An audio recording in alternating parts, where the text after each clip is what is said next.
Hi, this is Gavin with Haverstick Designs, and this is the Sound Project.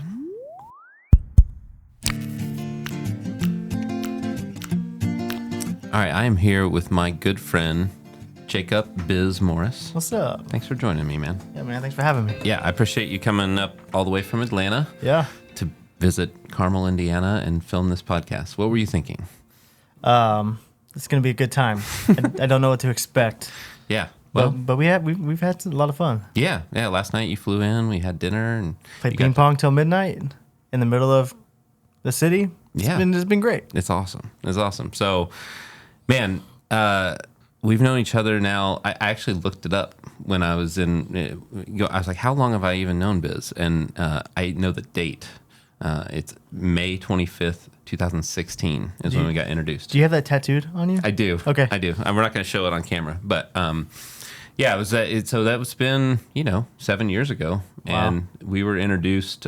Israel Foster introduced us. For a project that you had going on for Victory World Church. Oh wow! Yeah, long time ago. Montel Jordan's church, and we did a 3-room studio for him. I remember I looked at the email and it was like they're thinking about a few other consultants, but I threw your name in the ring and said the person to call is Jacob Morris. So you're the person to call, and I did, and the rest is history. That's it. That's it. That's all you need. Yep. But now look at us. Look at us. And ping pong till midnight. Who knew that was the start of it all? No one. Maybe Iz did. We'll have to ask him. Mm-hmm. But yeah, way back then, we did a project together, and then we've done multiple ones since. Isn't that crazy? Yeah. It's weird when you I look back at that email and I've tried to thinking about what was I thinking. It honestly was just another lead and another referral. I appreciated it, but then I didn't know that I talked to you probably every day. That's so funny. But tell everybody, people that aren't familiar with you, which if they aren't, they should be. Oh wow, wow. Yeah. So what? Yeah. How did you get to where you are in the industry? What do you do? Yeah. So I live in Atlanta. I work for a record label, Reach Records, and then I also have a mixing and mastering company. But yeah, I'm just an audio engineer. Love mixing and mastering. Love helping independent artists. So I just do a lot of outside stuff. But I also love just connecting dots for people and just being there to help artists or engineers or just people find solutions to problems. Yeah. Yeah. And you grew up in Texas? Grew up in Dallas, yeah. Yeah. I have to ask questions I don't know the answers to them already. But yeah, in Dallas. And how'd you get into doing music? Yeah, at a young age, 13, 14, it's always been an interest of trying to I always liked behind the scenes stuff, so engineering, studio stuff, live stuff. Never really cared about being on the stage. I knew that wasn't going to be an end thing, but I always loved being the support of the artist. And audio engineering is just what I fell in love with. So right out of high school, I went to the Conservatory of Recording Arts in Phoenix, Arizona. Yeah. Decided I was going to go do movie stuff like Foley, ADR, but decided to go back to Dallas and continue doing music. And that led me to move to Atlanta full time. And that's where we are today. How long ago did you move to Atlanta? 10 years. Okay. Yeah, I moved there 2 weeks after I got married. And me and my wife, Lindsay, moved there, and we love it. You got 3 little kids? We had 3 little kids. Just had a baby boy 6 months ago, and Jack. Yeah, there he is. Vivian, Ella, and Jack. Yeah, it's awesome. Your whole family's great, and we have a lot of work in Atlanta, and so I get to come visit you guys quite a bit, and it's great. And so you work at Reach. Yep. You do a lot of mixing, mastering. Yeah. So I have a company, Get Mxd. I launched it a couple years ago. It was a solution to help independent artists have quality mixes at an affordable rate, because as we know, mixers who are good charge a lot of money, and my mixing career was taking off, and I was getting a lot of major label placements, but it was leaving the independent artists who I really love and care about behind. And so that was an easy way to help them, is to create this company that we could I can have a staff of people help me so that I can cut costs and just build this thing up to help independent artists find a solution to have good quality mixing and mastering, and Atmos now. So, which is, when Atmos started, it was only majors. Right. Independent artists had a hard time keeping up because it was just so expensive. So, we found a way to have a solution to make it affordable. How long have you been doing Get Mxd now? 2 years. 2 years. Yeah. And are you seeing like a ton of growth on that? Yeah. I mean, it sounds like something that people would. Yeah. No, it's going well. We have a lot of cool plans for the future. But yeah, we're helping a lot of artists, and we plan to help a lot more. Yeah. And that's just, most of that's like a online interface. Like you created a website. And the goal was have an artist be able to just buy a song, log into their dashboard, upload their files. I mix it. We upload the mix back. And when they want a revision, they can play the mix, press pause, type in their notes, keep going. So they can do a revision, and we don't have to talk. Yeah. We can. Sure. But we don't have to. Right. And so it's just quick, easy for the artist. So they log in, and when they want to buy another mix, it's just right there in their dashboard, and it's very easy, straightforward. Well, and that's awesome too, because like a lot of those independent artists, like you said, your mixing career where you've gotten to the point you're in high demand. You know, it's like there's a lot of stuff going on. There's a lot of stuff, yeah. Yeah, you can't necessarily, maybe sit down and have these big conversations, things like that. And so, but this gives them an opportunity and access to you and your staff to get a good mix out of it. Yeah, yeah. The team is strong. Yeah. You can't do nothing without the team. Yeah, that's awesome. Yeah. So when it comes to your role at Reach, like what are all your responsibilities there? Overseeing the studio side, we have a whole studio. We have 4 rooms there. My goal is just to be there, help the artist. I work really close to A&Rs, and just pretty much anything on the audio side related. I'm there to solve problems, from recording to file management to making sure masters get turned in, all files get turned in. If artist needs help on the road, like anything audio related, I'm right there for them. Nice. So what artists are on the roster that you typically work with? One of our big artists is Lecrae. Yeah. Lecrae, Andy Mineo, Triply, Tadashi, Holvey. I hate to ask that question because you'll end up leaving somebody out and someone will be upset. That's fine. It's fine. Wande, Tadashi, I said Tadashi. Yeah, you did. Limo Blaze. Yeah, there's a lot. Yeah. There's so many, and they're all talented. And man, they're amazing. It's really cool because I saw when they came here through Indianapolis, like the Unashamed tour. Yeah, Unashamed tour. I mean, there are so many artists, and you get to see them all together. And I'm sure. Did you go? Yeah. Oh yeah. Yeah. Nice. You got me tickets. Oh, I got you tickets. Oh yeah, I did. You hooked it up. Yeah, you remember that? I remember that. Yeah. Yeah, of course. Yeah, it was me and I think 3 or 4 others. Yeah, man, they're all so talented. Yeah, I love working with them. What's your favorite part of the process? Do you like doing tracking, or is it mostly? I like coming in when it's crunch time, and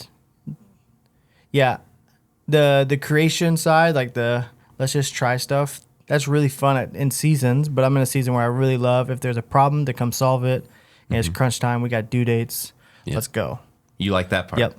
All right. A lot of people get stressed out, but I'm like, let's go. Yeah, just get it knocked out. Yeah. Whenever we talk, I mean, it's funny because both of us are very busy and we're traveling, doing different things, and it's just like, it doesn't seem like a week goes by that we don't talk, and it's like, man, there's a fire to slam. Yeah. I like it when there's fires. Yeah. And you got to put them out. Yeah, that's awesome. Yeah. So I think you mentioned about how you like to connect the dots, and I think that's how we ended up working together on a lot of these projects, because people turn to you to, if you're that guy that puts out fires and gets it done, then they just think like, oh well, I've got this thing that's out of left field, but I'm building a studio, can you help with that too? Oh yes, I can. Yeah. Yeah. And I remember the Victory World Church project went really well, and then that was really straightforward. Yeah, but then after that, I think the next opportunity we worked on was Tori's studio, and Tori Kelly. I remember the night that Lecrae and her were really close. They did a song, but he was over there hanging out with his family and her and Dre. Lecrae FaceTimed me and was like, she wants to do a studio, and I'm like, awesome. Yeah, let's go. Yeah, and I called you probably that night. Yeah, I remember getting that call. I was like, man, that'd be super fun, because Tori, she's just.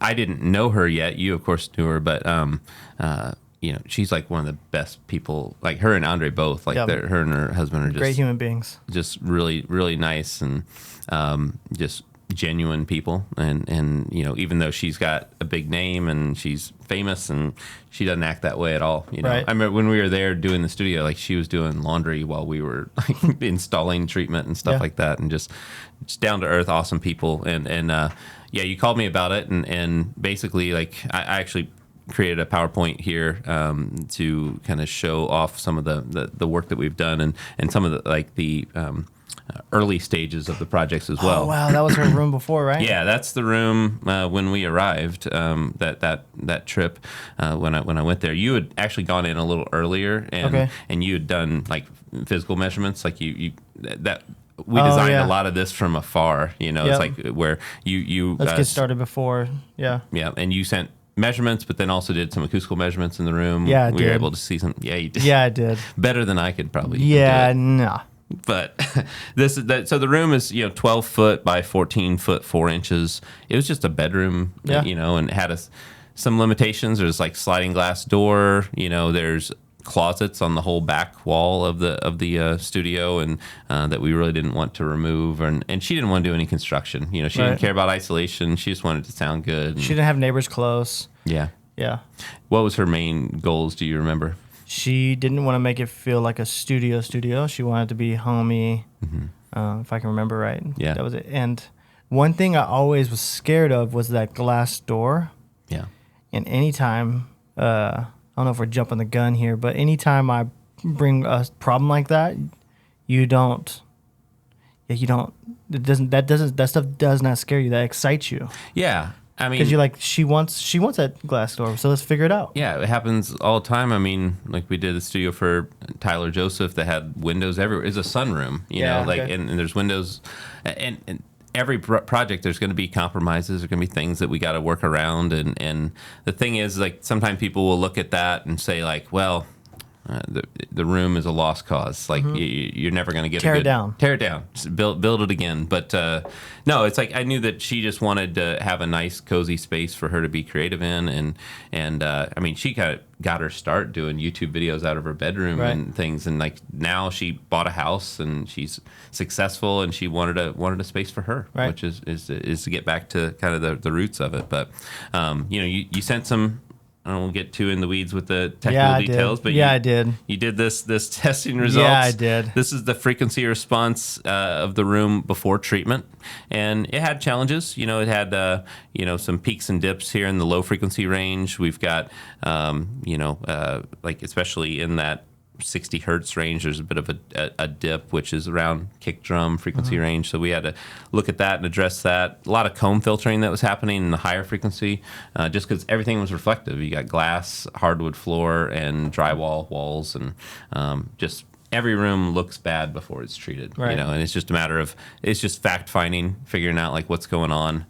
We also looked at impulse responses, and this shows energy over time. So this first peak is the direct sound hitting that microphone, and then all these peaks are just reflections coming back from around the room, and speed of sound's constant, so I can go through and figure out which surface each one of the things bounced off of before it came back. So that was super helpful to get as well. And then waterfall plots to look at energy over time. So certain frequencies linger in the room longer than others. So left to right here is frequency, up and down is amplitude, and then coming out of the screen three-dimensionally is time. And you can see, like, based on room modes, these ridges, like which frequencies are problematic and masking other things. So we looked at all of that, and then I remember when we did this project, Oscar, who's been with me for 4 years full time, he was an intern at the time. Yeah. And actually a big Tori Kelly fan. Yeah. And so I looked at Oscar and I was just like, man, like, do you think have you ever worked in SketchUp before? Have you done any renderings? And he's like, no, but I'll learn, and he's an engineer by degree, and he likes to just go in and problem solve. And so I apologize to Oscar. He does, the renderings he does now are ridiculous, and we actually will show some a little bit later, but this is his first one that he did in SketchUp, and this is before we did any kind of, but look at that. Basically we had an idea of these hexagon panels for Tori's room, and they were more expensive than rectangular panels. Sure. But we thought it would look really cool in there. And Tori couldn't she couldn't visualize it in her head. She's like, man, I just don't know if I want to do this. So that's why we turned to the rendering and trying to show her a little bit of what was going on. And we started off here more of a kind of a wireframe drawing, and then it evolved to a little bit more photorealistic, had some of the sunlight coming in from the sliding glass door. And then we changed it again once she arrived at color scheme that she wanted. So it was more of a gray and blue and white and just try to the first color scheme we put out there was like the yellow, and she was like, I don't really like that, but she gave us direction and we tailored it. And then once she saw this, she's like, I get it now. Like I see why going from just rectangular panels to these hexagons are going to make a difference. That's why I love renders like this. Yeah, you can just make quick decisions. Yeah, it's a big part of our process these days. It's like it's hard to even design a studio without them anymore. Do you think you do renders for every studio? Pretty much. Wow. There's even some projects that we've done them where it's just like it wasn't really in our scope, but just to get our heads around it, it helps us a lot. So after we got a whole design put together, it's not something I do often, but I flew out there with you and you did to install everything. Yeah, you did. Do some labor on this project. But for Tori, I just wanted it to be perfect. No, you wanted to come hang out with you or me, Tori. Remember? No, with me. You wanted I don't remember it that way. Yeah, you did. We went to dinner with Tori. Yeah, we went to a concert with Tori and Andre. Yeah, I remember that part. No, it was cool to hang out. It was cool to hang out. And honestly, I needed you because one of the things we needed to measure where the lights were in the room, and so this is. I mean, it's very accurate here. You're holding up a soft-shelled guitar case of Tori's, so that I could shoot a laser distance finder. And that's Tori's husband, Andre, there helping out as well. You don't know what I was doing. Well, you're enjoying making it up. You're definitely enjoying it because look at the smile on your face. Dre said a funny joke. That's what it was. Okay, your memory's a little off, but it's fine. You helped me with this. We got the positions of the lights. We just wanted to ensure, but with those hexagons, they have to fit perfectly. And once you place the first one, everything feeds off of it. And I just wanted to make sure that the dimensions were correct. So we started that off. One of the things, all the panels were provided from Acoustical Fulfillment. Yeah, and the crate was actually something that was very impressive as far as how it was all packed. I remember taking that apart. Yeah, we took it apart, and this is the overall crate. It got delivered, and then inside of it, like all of the panels, all the hexagons and the diffusers and things like that are all individually kind of wrapped and spaced. You can kind of see here there's cardboard dividers because ensuring that the last thing that you want to happen is that you get a shipment and then everything's damaged or something like that, because you're waiting sometimes 6 to 10 weeks to get these products in, and then especially if I'm flying out there to install them, you want it to be right. So the crate they built was awesome. All the materials were there. I remember it was in their garage, which was like two floors above where the studio was, so we had to carry everything down and kind of get started. And all of it really hinged on that first panel on that front wall. I spent, probably more time on that one panel than I did most of the other panels. Perfectionist. And that's what I do. Yeah, it's fine. The details matter. I respect it. Yeah. So you can see there, the first panel gets centered on the wall. I got my leveler there to make sure everything is as level as possible, because then everything builds off of that. You had the second panel and then the next panels, and all these hexagon panels were different thicknesses. You can kind of see it better from this angle here. Yeah. And some of them have a perforated facing underneath the fabric, and we designed it to be controlled but still a little bit lively, because she does a ton of acoustic guitar and vocals. That's her thing, and so that's what we were mostly shooting for, to have a good space to record those two things in there. I mean, what did you think about the install process? Did you? Yeah, doing those hexagon panels.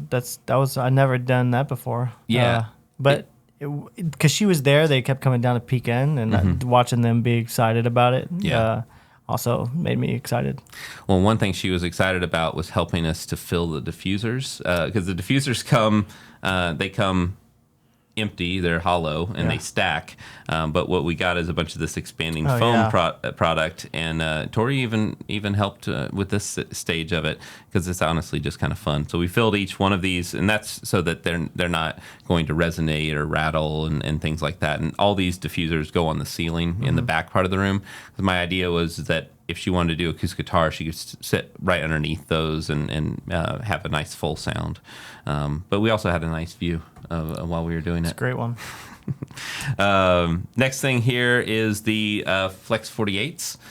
We've got... this is my first time seeing these in person. Was it? Yeah. Okay. So yeah, Flex 48s, it's a product I developed and got a patent with my partners at Acoustical Fulfillment, but it's a absorber when you want it to be and a diffuser when you want it to be. So for Tori, it was almost like ready-made for her, because it's acoustic guitar, the shields should be in. When she's doing vocals, she pops the shields out.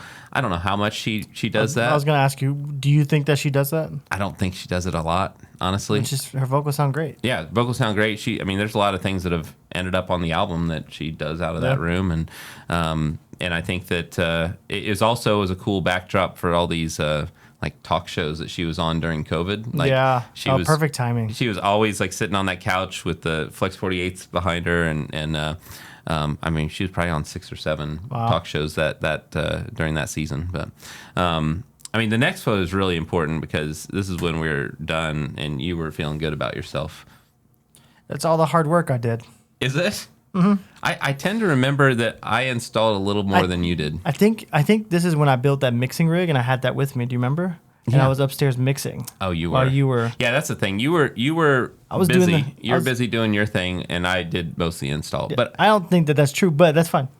That is true. But I will say that I have a lot more experience with installing products, and you have a lot more experience mixing. Yeah. So, if you wanted me to do the panels, I would have been okay if they were not straight. Oh, okay. Well, then I'm glad it worked out the way it did.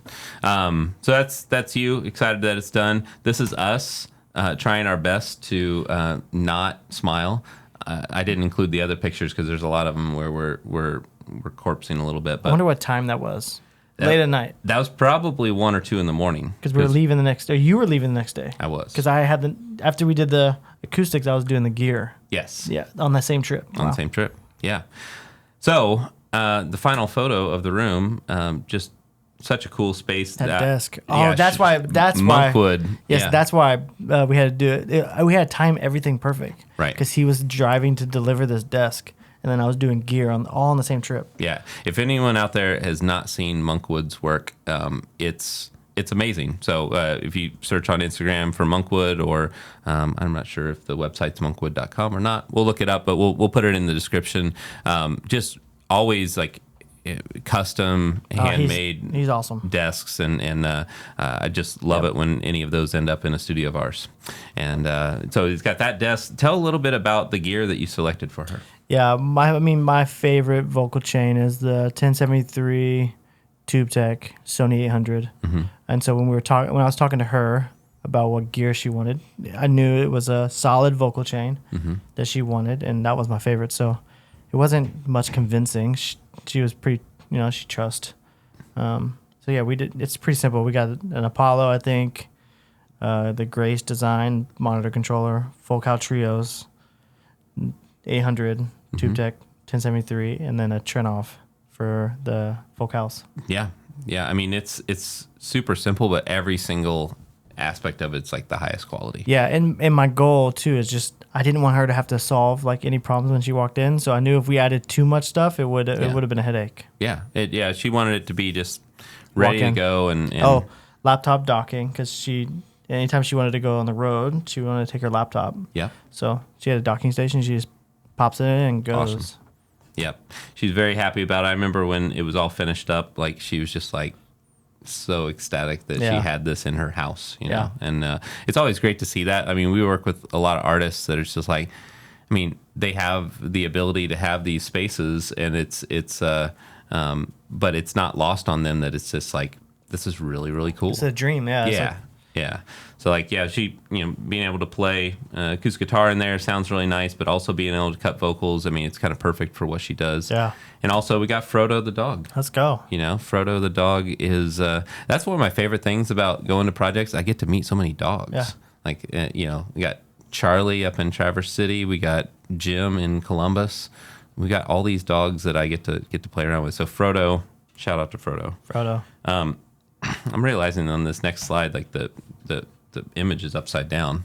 We did not design an upside down studio. That's for our next trick. Yeah. Yeah, you got to find out if we can. He can flip it. He can flip it, sure.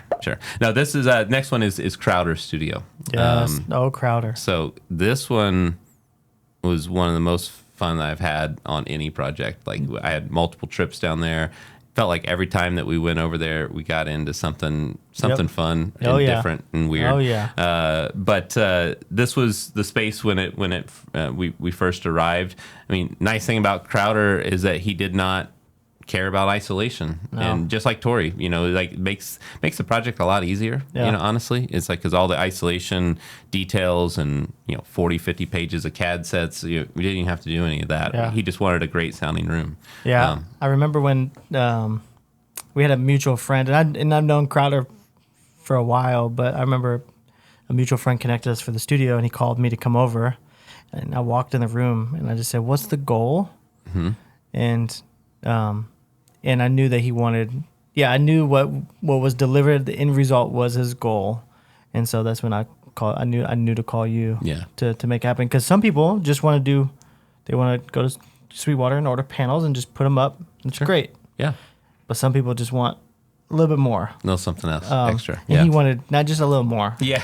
He wanted a lot of more. Yeah, it is one of those spaces. Well for first, I flew down there to take some acoustical measurements and to see the room and meet David and you there. And I knew just first step into his house, I was like, this studio is going to be awesome. Because like the house itself is... Tony's incredible. Yeah. David's wife, Tony's interior designer, and just unbelievable what they've done with that space. And there's even there's a tour on peoplemagazine.com, I think. Yeah, of their house. Oh, cool. That they did, and it's really cool. But the the studio, I was like, man, if it's got to match the vibe of the house, we're gonna have some fun with it. Oh yeah. And I remember early on, go to this next slide. You see the back of the room. They already had the couch picked out. Like it wasn't something that was added later. And the desk was already in there. But other than that, it was kind of a clean slate of what we could do.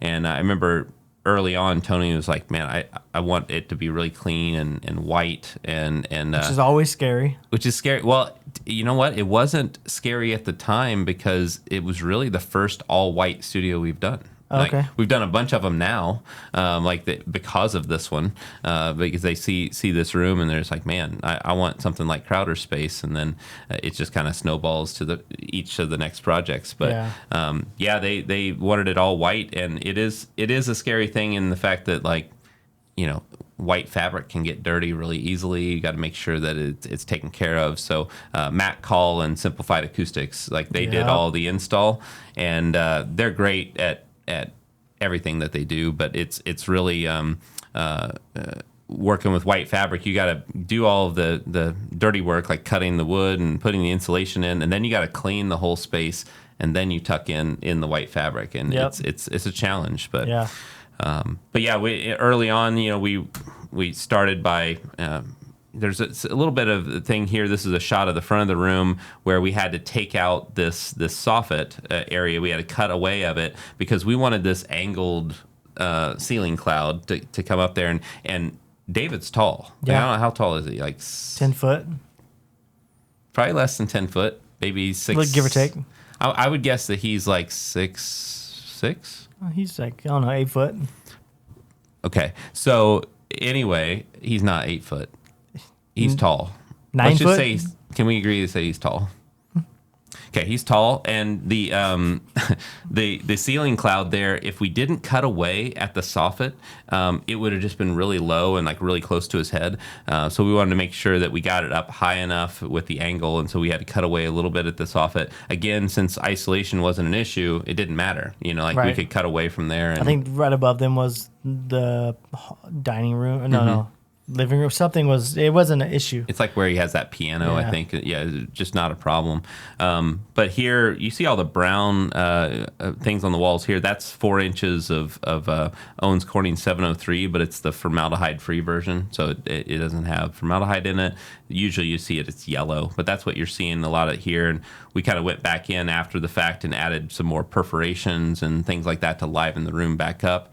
I have some bass trapping in corners. This is the back of the room.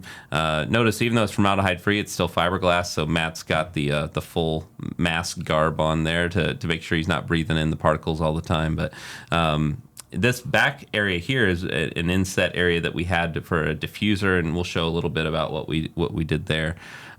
This next picture is kind of fun. This is the kind of fun we have on trips.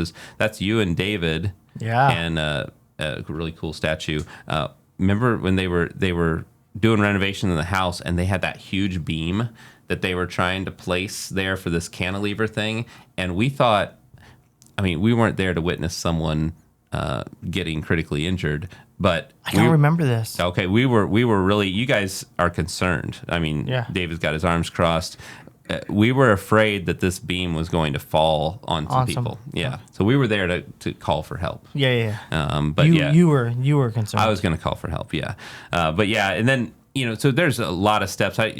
We have a full video of this project on YouTube. On YouTube, we'll link it in the description. But there's a lot of steps that go into making this a reality. Yeah. And it was just really cool to get to the end of it. And David was just like so excited. It was like a kid in a candy shop. I think he still is, like when he walks down there. And one thing I will point out, like this studio is so clean in pictures and everything like that.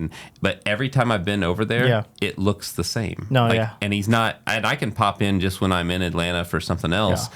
And he's not cleaning because you're coming. That's just how it is. It's just how it is. It's always just so clean. Talk a little bit about. I've got this next slide here with some of the gear that we have below the synth rack. But talk about all the effort you put into making this studio like just always on. Always ready to go. That was a challenge. Anytime I work on a room, whether it's my room or someone else's room, the goal is no headache. Yeah. If you're solving, like if you have to fix something, that means you're wasting time on your creativity. Yeah. I'd rather you go work on a song. Mm-hmm. And so I know with him, he wanted a lot. He wanted all those synths to be always on, not just always on, but each one have a different input in Pro Tools. Yeah. Which that's a challenge because they're on the other side. And Matt, like I told Matt, just run six cat cables. Mm-hmm. We'll figure it out. Yeah. Well, I remember being so scared that because what we tried was we tried a solution. It didn't work. It was audio over cat. Mm-hmm. It didn't work, and I was freaking out. Yeah. And then as around that time, Tascam was releasing their Dante box. Yeah. And they sent some, mm-hmm. and that saved that problem. Yeah, I'm good friends with Joe Stopka that works at Tascam, and I remember connecting you guys. And Joe saved the day. Yeah. Because we were going to have to figure out a way to run audio cables from one side of the room to the other after all the treatment's been done, and that's impossible at that point. So he wanted all these synths, and I don't know if these are all the same ones that you have in this picture, but he adds new ones all the time. He got them wrapped in white to fit. So all the synths are hooked up at all times. Yeah. But not just that. When he's at his desk, mm-hmm. To the left, there's a MIDI controller. Yep. That he could play MIDI and control all of them at all times. And he can just select whatever one he wants. So if he has the settings already set, he just plays and records it into the DAW. Yeah. So that was crazy. Yeah. This room tech wise is out of control. Yeah, it's something. There's not only that synth wall, but then there's also his guitar pedal. The desk in the front. There's a kick plate that it rolls out all of his guitar pedals, and then that feeds an amp room on the other side. Tons of amps. Yeah, other side of the house, and each one has individual inputs into Pro Tools. Yep, and that was Tascam again that we ran everything over there, and it's awesome. He can open up his phone and select which amp he wants, and not be blasted by the amp being in the room. It's on the whole other side of the house. Yeah, and it's not bothering anyone at any time. Yeah. I remember testing the amps one night when we like got it to work. Mm-hmm. I just had like 1K tone going through it, and that's really loud, and I didn't realize how loud it was until we opened the amp room door. But yeah, no, this room by far has changed the way I build and like work on my rooms too. Yeah, for sure. This is an action shot of you, working with what board is that? Is it Toft? Yeah, something like that. Yeah, I don't. That he had there before. And there's a lot of things like he built that desk around that, so right. It was staying. We were gonna have to use that. It was staying. And then I have a screenshot of us hard at work doing. We had a lot of Zoom calls trying to figure out like what's going on, different things like that. And that's the beauty of like we do a lot of like remote jobs, or I love to go on site where I can, but sometimes you got to handle something on the fly, and then we just jump on And now you always wanted me to FaceTime. Yeah, I was gonna say, is this FaceTime or Zoom? Or it looks like Zoom. I think it's Zoom. Google. It's probably Zoom. I just think our friendship would thrive more if you could do FaceTime. So everybody, I'm an Android user. Boo. I have a Samsung phone, and for years I've actually been peer pressured by many of my clients. You're probably the most vocal, but I've been Android shamed by Tyler Joseph, Josh Dunn, TJ Beachel from Neat. There's group texts that I have with people in our circle. Sure. That I can't add you to. You could. No, I can't, and so you're left out. Yeah, but sometimes I like to play along, and like I will type out emphasized an image, and then it works fine. Yeah, there's moments like today when we leave this and we go get you an iPhone, and then you get to join the group. That was actually kind of the plan, was to on the podcast switch over from Android to iPhone, but I have a huge studio that I want to bring to you, but I can't tell you. Okay. Yeah, until you get an iPhone. Fair enough. Yeah. I'll think about it. All right, man. Have a good day. Wait, we're not done. Oh, okay. We're not done. So, yeah, Crowder Studio, it turned out amazing. It is one of my favorite spots. When we got it finished, we had the Trio 11 speakers from Focal. That got sent to Josh Estock from Focal. And we're like, man, everything in this room is white. The synths are white. The walls are white. This is another shot of the back wall. You got the clear diffuser over some artwork there. We've got perforated panels. I mean, the whole thing is just, man, wouldn't it be nice to have some white speakers in there? This shot was done before we finished the install. To go back to that last picture? Yeah. Sorry. Oh, yeah. We can cut this out if it's not good. Yeah, but... Yeah. The photos and I think these are the ones that were in Mxd Magazine, because this ended up being on the cover of Mxd Magazine, and we got those photos taken like really early. I think there was a deadline we needed to hit. Yep. And in fact, this is a little thing that people don't know. Oh, you gonna tell them? I'm gonna tell them. Tell them. Oh, yeah. Don't tell them. Don't tell them. No. Unless they have iPhones. Most people probably do. Yeah. No. We knew. Yeah. Crowder did not know that Josh at Focal was getting some custom painted white boxes for his Trio 11s. And we were like, we just didn't want to tell Crowder because we wanted it to be a surprise. Yeah. And, but it was during COVID. Yes. And so everything shut. The plan was before COVID too. Yep. To do it, right? Yeah, we were going to have it like when the studio opened, but it just everything got delayed. And I remember when the Mxd Magazine opportunity to be on the cover, Tom Kenny from Mxd was kind enough to put this on the cover, and we're like, but we know there's going to be white speakers in there someday. So we actually had them photoshopped. Yeah. So that's not an We actual knew that they were picture. coming. We knew they were coming. They're on But the way. he didn't and know. They actually look exactly like that. They did a great job with the photoshopping. But, the studio, there's just all these little details that went into it that is just the turntables. Yeah, the turntable's there in the corner that he is all wired up. All the LED lighting that went into it, like you can just change the way the room looks depending on the mood. This is probably the most serious picture of you I've ever seen. The best one. The best picture of you? No, the best picture of the studio. Maybe. I got some. I'm not even going to address that. I've got some weird rotation thing going on my slides. This is This is a speaker that's rotated in a weird way. That's when the white ones came. This is the white one came. So Josh from Focal hand delivered the white boxes. Rare. He doesn't do that very often. That was like his version of installing panels at Tori's place, like what I did. Like he brought these to the studio, and it just set the room off. Like the room now is complete. It feels right because we've got the white speakers in there, and yeah. I mean, Crowder's done so much work out of there. Like he's done, the Milk and Honey album. He did a lot of that from there. He's working constantly in that room. And the timing of it was interesting because it was,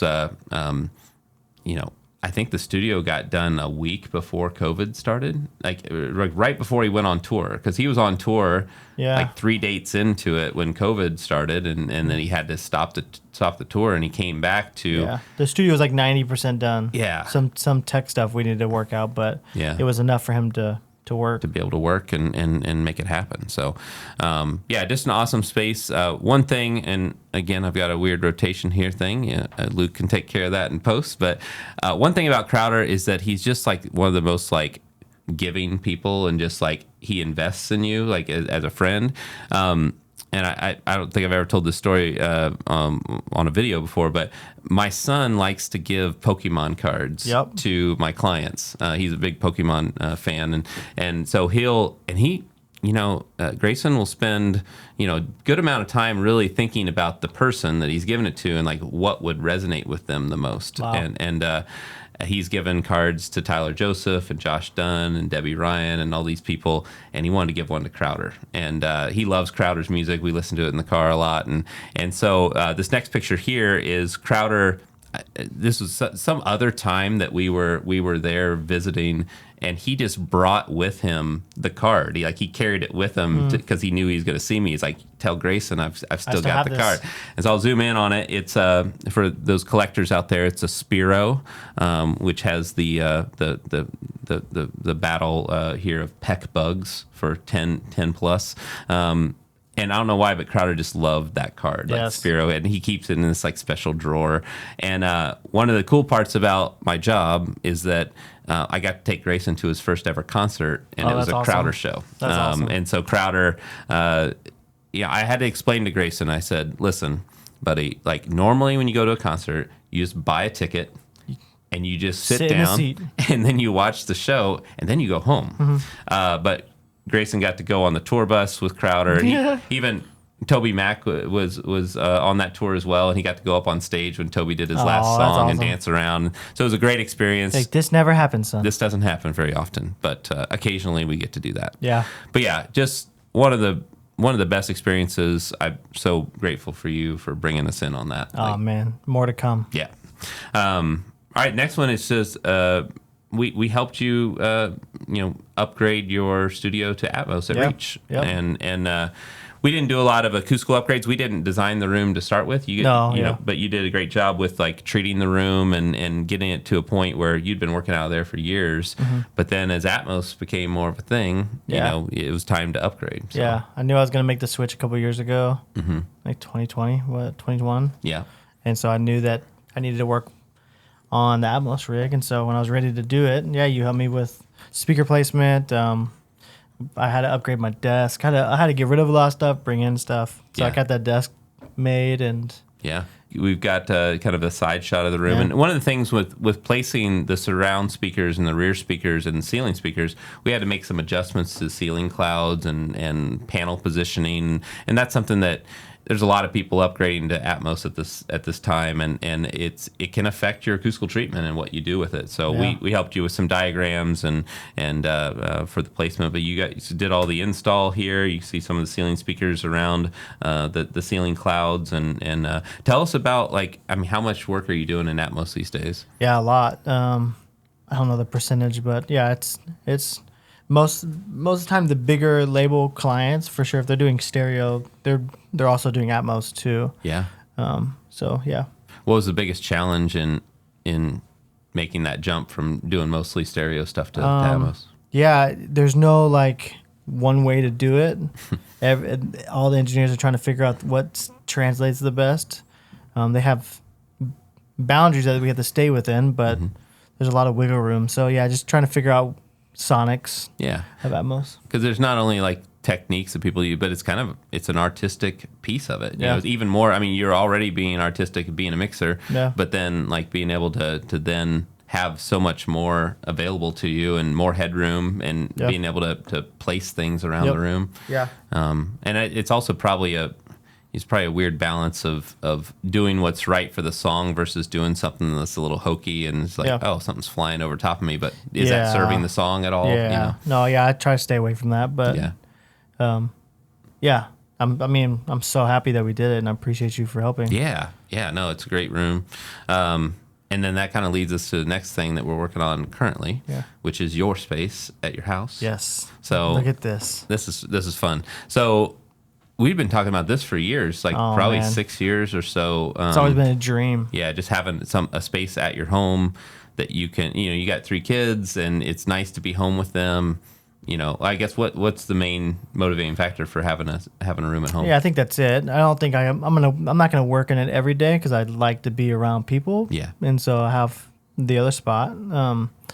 But yeah, when we were about to have my son, when my wife was about to have my son, yes, I just knew that I needed to be home more, and also I like to be available for whenever I feel like mixing a song.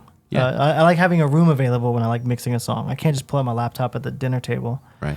Also, sometimes there's issues that I need to go solve, and it will take me 5 minutes to just hop in the studio and do it and then come back in. So I knew that I needed a space. But yeah, he was about to be born. I remember calling you and being like, okay, yep, it's time. It's time. Let's do it.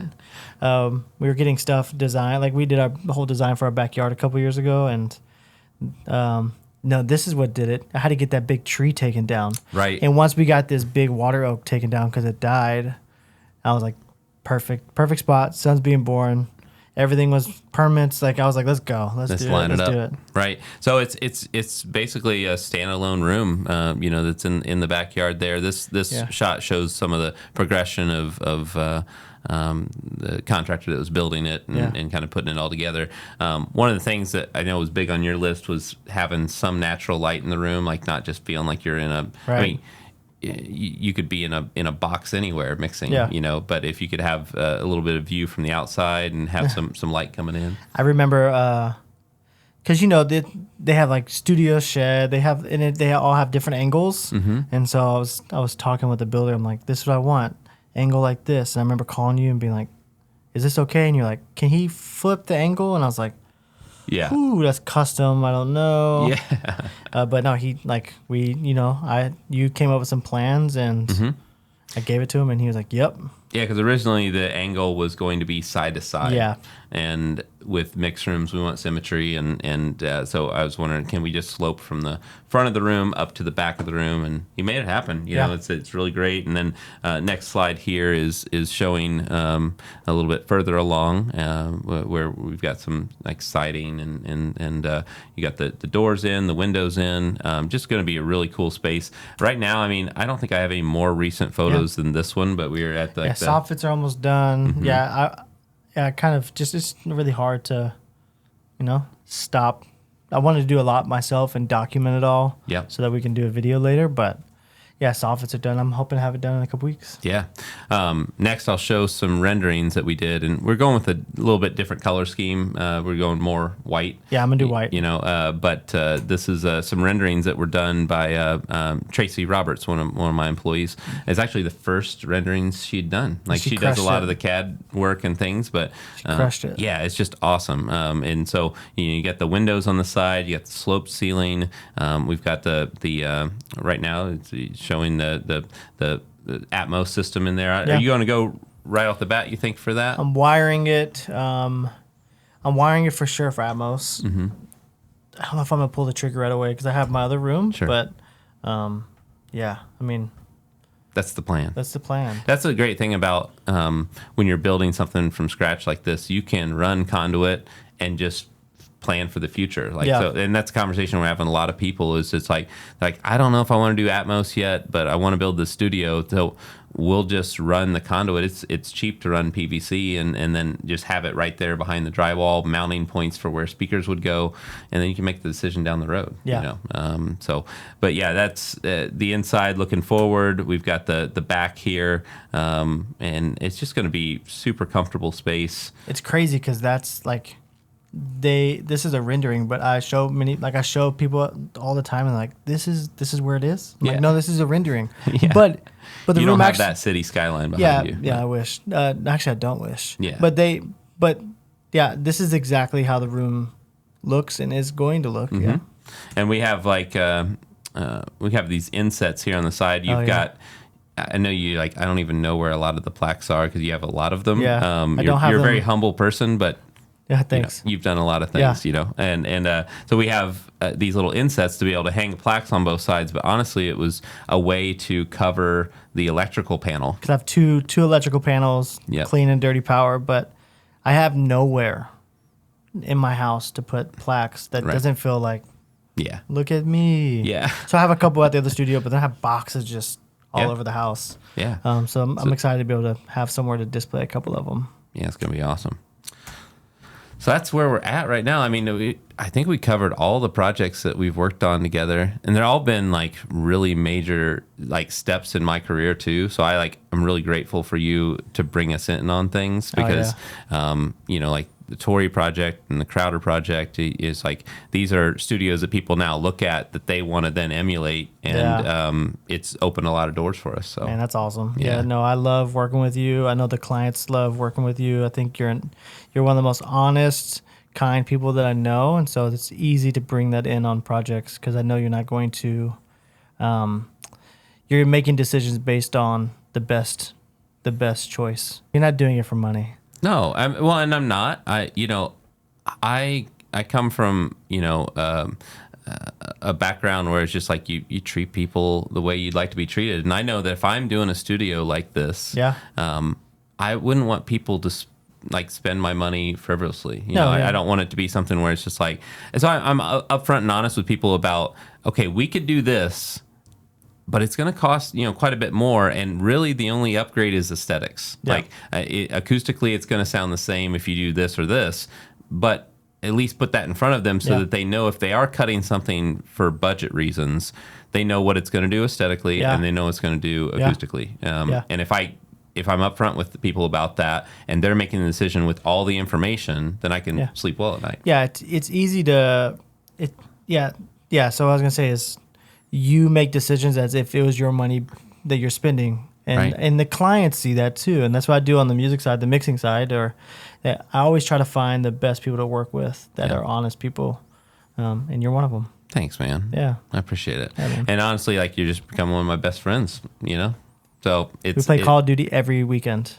Well, we play. I do. You play Call of Duty every Friday. You try to get me to play every Friday. And I don't do a good job at it, honestly. It's fine. A lot of times Well, that's one of the group texts that you're not part of. Oh, no. No, he is. He's part of it. We're going to cut this and go to let's keep going. Get an iPhone. Let's keep going. You want to keep going? What do you want to talk about then? Let's talk about... Well, let's talk about what are you currently working on that you're proud of? Yeah, I mean, obviously, I'm really excited about the studio. Mm-hmm. I've been traveling, so I haven't been able to put all the work in, but I'm really excited about that, documenting that, having him edit that. Yeah. But I'm doing a lot. Working, I just did a song with David Kushner. Yeah, Daylight. That's went top global. That was insane when you sent me the text. I mean, it was top global and then number 6 debut or so. I don't know what it's crazy. It's everything. Yeah. So I'm doing a lot with him and that team, which honestly I didn't know who David was before the song came in. I'm on TikTok. Sure. And I know that's where that song blew up. But that team has been incredible to work with. Really good dudes. David's such a good dude. How did they end up finding you to work on that? Yeah, his manager followed me on Instagram. Reached out one day for another artist, and I did something and just did good work. and it landed there. It's so interesting how many parallels there are with what you do and what we do. It's like, but it's the same principles. It's just like you treat people the right way. I do not care about the product. I care about the person. The person, right? And which makes you care about the product. Yes, in a roundabout correct. way. Yeah, yes. but I'm not just saying yes because you're paying me to do something. I'm saying yes because I want to work with you and I like you. Right. So let's figure it out. And there needs to be more people like that, honestly, because it's something where for me, I'm always looking at these opportunities and I'm always like humbled that people are going to trust us to do, like with you, it's like their vision and their art. And same thing with these studios. It's like, this is a big investment, both, it's monetarily, but it's like emotionally and like it's a dream they've had their whole lives a lot of times. I'm not just mixing or working on a song because like I'm invested with you to make the best product that we can because I like you. That's awesome. And the fact that they found you on social media, like that's been a huge thing for us as well. It's like I wasn't even sure like what impact it was going to have. And then there's been opportunities that have come through social media that I'm just like, that is amazing. Yeah. That people would find us that way and be able to just quickly reach out and then we could work on a project together. Like there's this one project that we just finished up in California where the guy had just liked one of our posts and there's a blue check mark and it's back before then, I just clicked like, what's he do? And it find out like he had actually written a lot of the music from a children's show that Grayson loved, wow. And he even had like a themed, like most of his Christmas presents one year was from this show. And I just sent him a DM. I just said, hey man, I saw you just liked our post. It's really cool what you do. My son loves it. And just wanted to say like, you do awesome work. Because it's actually one of those shows where like the music is really great for adults as well. Like it's not something that's just, annoying or anything like that. But I sent him that note, and then he just wrote me back and said, honestly, like I'm building a new studio and I need somebody. Oh, wow. And then now it's complete, and he's super happy with it. That's and it's awesome. just like that kind of stuff is full circle. That's awesome. Is really, really neat. Yeah. What's your favorite speaker? Don't do that. I can't do that. See, that's the thing. Well, people ask me that question all the time, and I say, well, I have here like we a go top with the three. political answer.